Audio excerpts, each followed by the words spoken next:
How does the Guru know how to appear where? Well, if his consciousness is already reached totality and he is part of all of us, wouldn't he know that?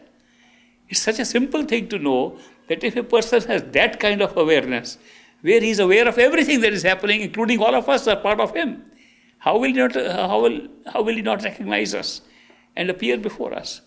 That is why when we are ready and we are seekers, it's not our job to find a master.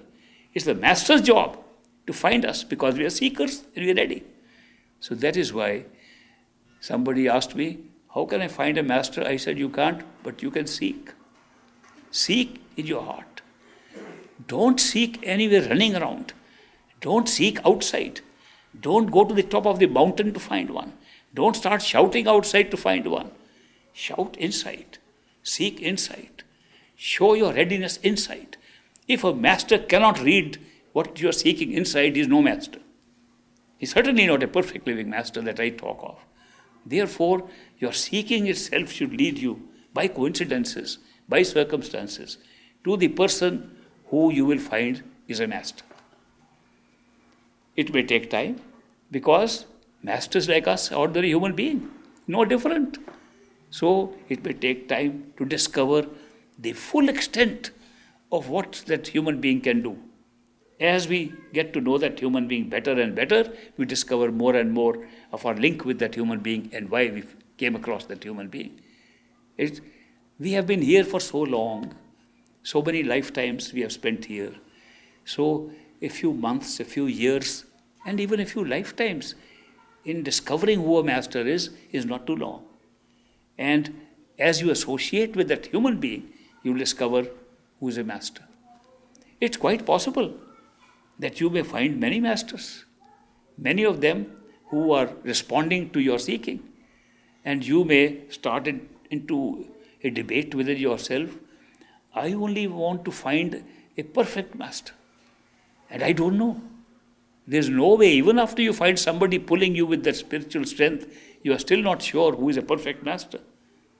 Then you say, I'll wait till a perfect master comes. I have to reject these masters. Then we get into an evaluation and judgment of a master. You know, the kind of evaluation we do, we'll reject most of the perfect living masters and vote for those who are more pretentious, who can show off more. Because that's the way we judge. So we can't really make that judgment in that way. Because there are some signs which we have noticed physically possible to see in perfect living masters. And they have been standard features in history of mankind that the masters have those characteristics. And those are very few, but some people can pretend to have those also. And those are, a master never claims to be a master. A master does not perform spiritual miracles just to show off to people. He performs internal miracles in our lives. A master does not depend upon people's earnings. He makes his own earning. He is a giver, not a taker. There are some signs like this of a master, a human being, who would possibly live like that and could be a master. But this kind of a criteria could cover many people who may be masters, may not be masters, who may be masters of lower levels of achievement and may not have attained the true home. When somebody asks me, I have this problem of determining whether the master I have is a perfect living master or not, I tell them, don't worry. He's a master. Does he say, go within yourself? Yes, he says, he's a good master. He's taking you in the right direction. And he will only take you as far as he has gone, no further. And don't worry about that either. Because when he has taken you as far as he has gone, and you still seek more, the perfect living master will automatically come into your life and present himself. It is not your worry at all. You should never be caught up in this debate.